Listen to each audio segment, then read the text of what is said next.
যেমন এর আগে সুলতান আপনি বসবাস করেন কোন জায়গায়? শয়তানের তো জায়গা আছে ঢাকার। শয়তানের জায়গা। শয়তান তো কিছু অনেক জায়গায় থাকে। সত্যি কথা হলো আমি হযরত মুহাম্মদ সাল্লাল্লাহু আলাইহি ওয়াসাল্লামের কোয়ার্টারে থাকি। কি কয় রে? আমি আর কি কই? মানুষের পশমে শিরায় থাকে শয়তান। আচ্ছা শুনেন আমি ওই শয়তান না। শয়তানে কিন্তু দেখা যায় না, শয়তানে কিন্তু দেখা যায় না, আপনারা তো দেখতেছি আমরা। শয়তানকে আল্লাহ পাক ভয় দিয়ে সৃষ্টি করছে। আর শয়তানরা তো চোখ দিয়ে দেখা যাবে না, একটা মানুষ দেখতে পারবো না। শয়তানের মুখ দিয়ে বাইর করা পারবেন না, এই কথা চির অন্যতম মুশরিক। প্রয়োজনে শয়তান নজরুলের বিরোধিতা করে। আপনি কি কোনোদিন নামাজ পড়েন নাই? আমি কোনোদিন নামাজ আপনি কোন শয়তান, ভালোটা না খারাপটা?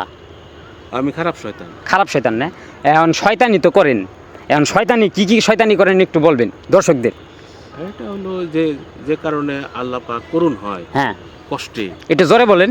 আমি সেই কষ্ট দেই আল্লাহ রাসূলকে, মানুষকে। আচ্ছা আল্লাহ রাসূলের যে কষ্ট দিতেছেন, আপনি কি একদিন জীবনে কি মরবেন না? আপনার কি মরণ নাই? না, আমার মৃত্যু না। সবটারই মরণ আছে। আমি বিড়াল হইতে পারি কিন্তু আমি মরবো না, কারণ হইলো আমার অনুভূতি না। শুনেন, মানুষের যে জান কবজ করে আজরাইলের কিন্তু মরণ আছে। আজরাইলের আছে কিন্তু আল্লাহর নাই। কে আল্লাহর কষ্ট হলো মৃত্যু নাই। আর শয়তান তো ইডিয়ট।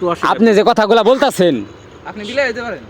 আপনি শুনেন বিড়ালন দেখি আবার ভয় দিলেই বিড়াল হয়ে যাবো। দেখান দি বিড়ালন।